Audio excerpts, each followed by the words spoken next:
ang tunay na pangalan ng mga tao, lugar at organisasyon na may kaugnayan sa kaso na tampok sa palabas na ito ay pinalitan at binago. Ang anumang pagkakahawig ng mga bagong pangalan sa aktwal na tao, lugar o organisasyon ay hindi sinasadya at nagkataon lamang. Andrew applied at Asus Film Company on July 18, 1989, while Lester applied on June 23, 1990. They were hired by Ace Carl Guerrero.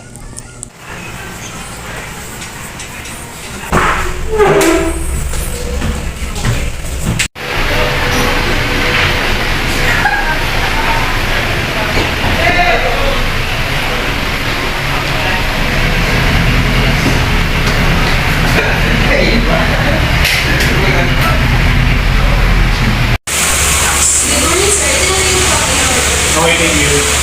Morning, sir. I'm here to have a check. Okay, thank you. Please take a seat. So, are you aware of what kind of job you are applying for? Yes, sir. Sa ngayon, naghanap daw po kayo ng karagdagang sa cases po na parang. Okay, so can you start as soon as possible? Kasi kailangan talaga ng mga tao ngayon. Yes, sir. Pwede na po mag-start ngayon. Okay, sige. Thank you so much, sir. Thank you.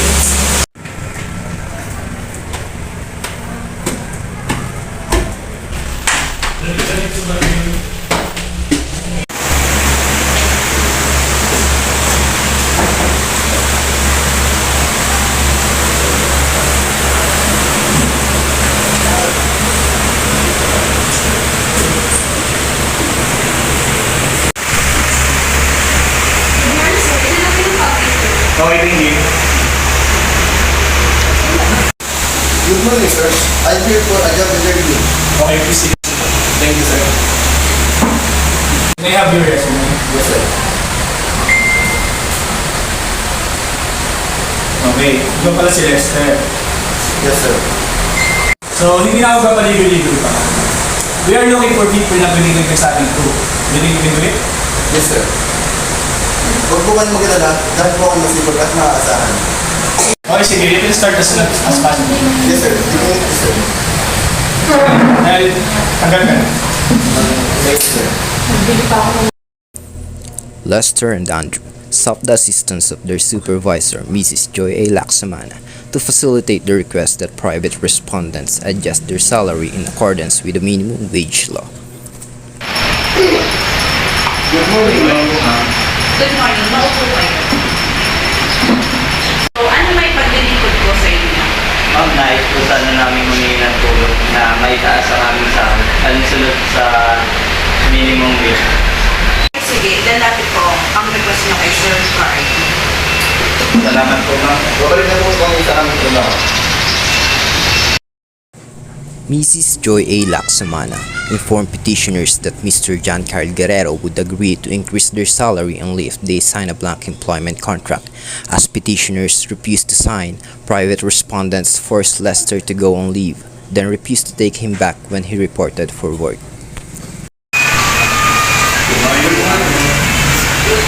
Andrew Lester, maupo kayo. Ma'am, may balita na po ba about sa aming request? Miss Secretary, akin na ako yan.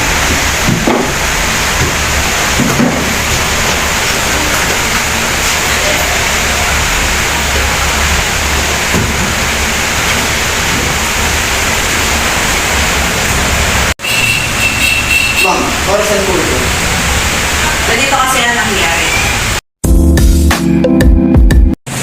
Good morning, sir. May gusto lang akong discuss para sa inyo. Okay, sige, mabuka. Salamat, sir. May problema ba?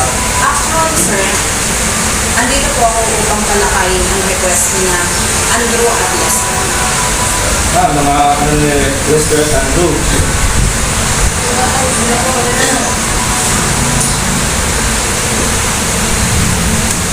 So gusto talaga nila itaas yung kanilang sahod. Okay, sige. Magkano naman ito sa kanila?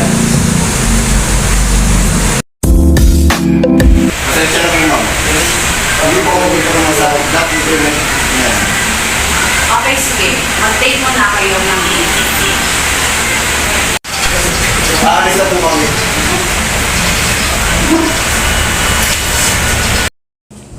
After 1 week, Lester report at work.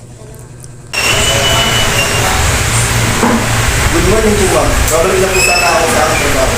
Pasensya ka na. Napagpasya ni Mr. Carl na tanggalin ka na sa trabaho. Ha? Meanwhile, Andrew was dropped from the company payroll.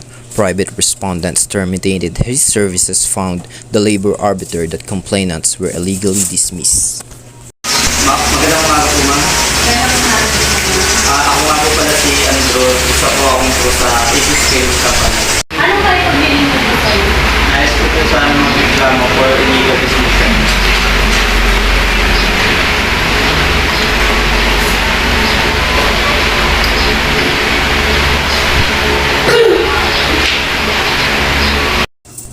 The day of the trial, the arbiter gave her statement. Nais ko po tawagin ang ating arbiter para magbigay ng kanyang testimony.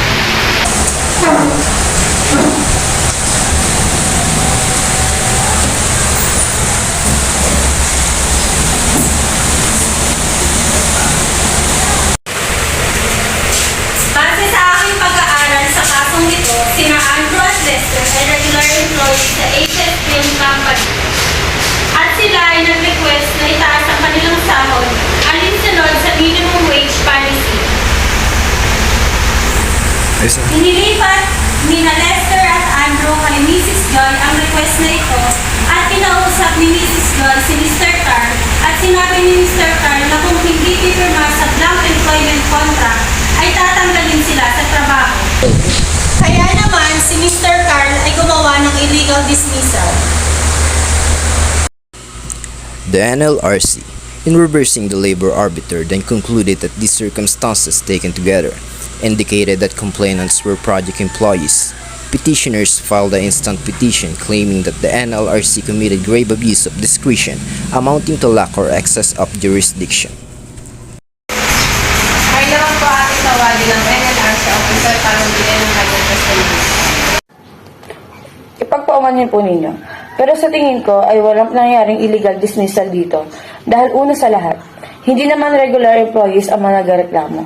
Nagpapahiwatig na ang nagreklamo ay mga project employees lang. Hindi ko yan. Masyado nyo inaabuso ang posisyon ninyo para balik rin ako. Order in the court!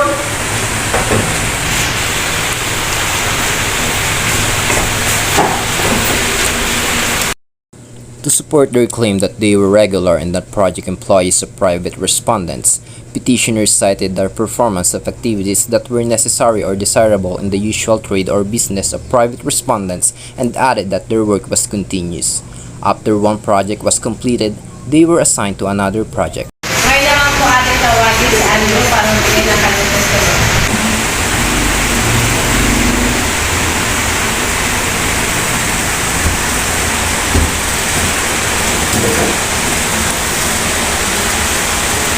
Trabaho po ako kay Mr. Carl noong 18 Hulyo 1989 bilang bahagi ng filming crew na may swelduang 375 kada linggo.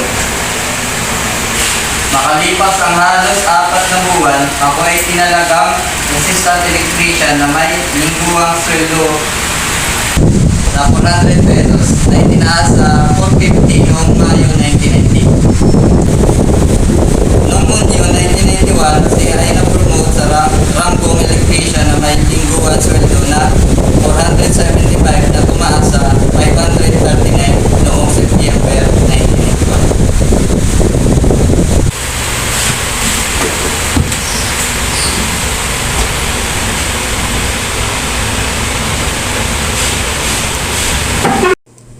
Now it's time for Lester to give his statement.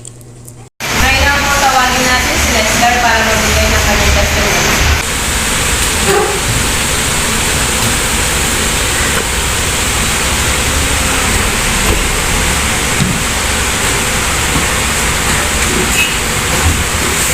Ang trabaho po namin ni Andrew ay loading at unloading at pag-arrange ang mga equipment sa shooting area.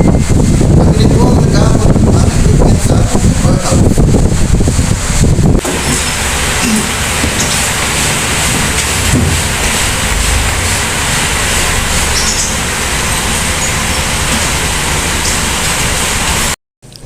the foreperson of the jury read the ruling at last. The ruling, the relationship between ACES Film Company and its producer or associate producer seems to be that of agency, as the latter make movies on behalf of ACES Films, whose business is to make movies. As such, the employment relationship between petitioners and producer is actually one between petitioners and ACS Film Company, with the latter being the direct employer. The employer-employee relationship between petitioners and ACS Film can further be established by the control test, while four elements are usually considered in determining the existence of an employment relationship, namely: A. The selection and engagement of the employee. B. The payment of wages. C. The power of dismissal. And D. The employer's power to control the employee's conduct. The most important element is the employer's control of the employee's conduct, not only as the result of the work to be done, but also as the means and methods to accomplish the same. These four elements are present here in their position. Paper submitted to the labor arbiter, private respondents narrated the following circumstance. In the instant case, the evidence on record shows the petitioner Inero was employed for a total of 2 years and engaged in at least 18 projects, while petitioner Andrew employed for some 3 years and worked on at least 23 projects. Moreover, as petitioner task involved, among other chores, the loading, unloading, and arranging of movies equipment in the shooting area as instructed by the cameraman, returning the equipment to the Viva Films warehouse and assisting in the fixing of the lighting system. It may not be gained said that these tasks were vital, necessary, and indispensable to the usual business or trade of the employer. Lest it be misunderstood, this ruling does not mean that simply because an employee is a project or workful employee, even outside the construction industry, he is deemed exujure a regular employee.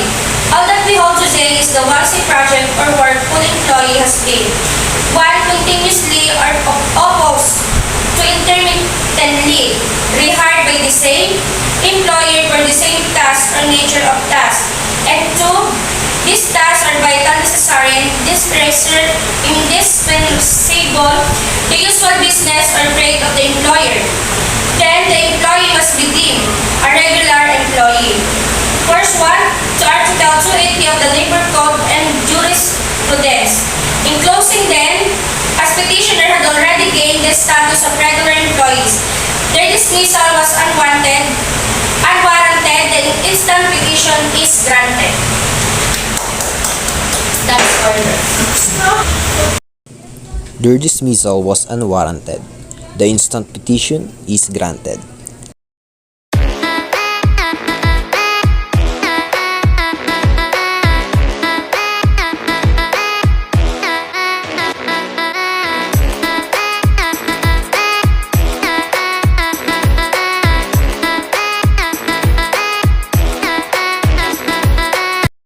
Are you aware of the kind of job you are applying for? Yes, sir. So, So, are you here? Okay, let me start now. Ay, balik pala sa... Okay, sige. Ilalapit ko yung request mo kay Sir Mark.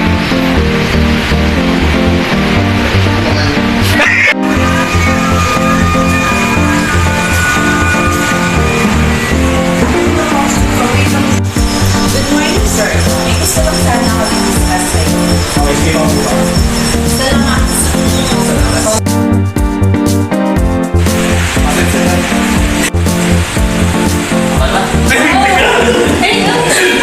Go. hindi ko totoo yan. Masyado mo yung naabuso yung position. Order!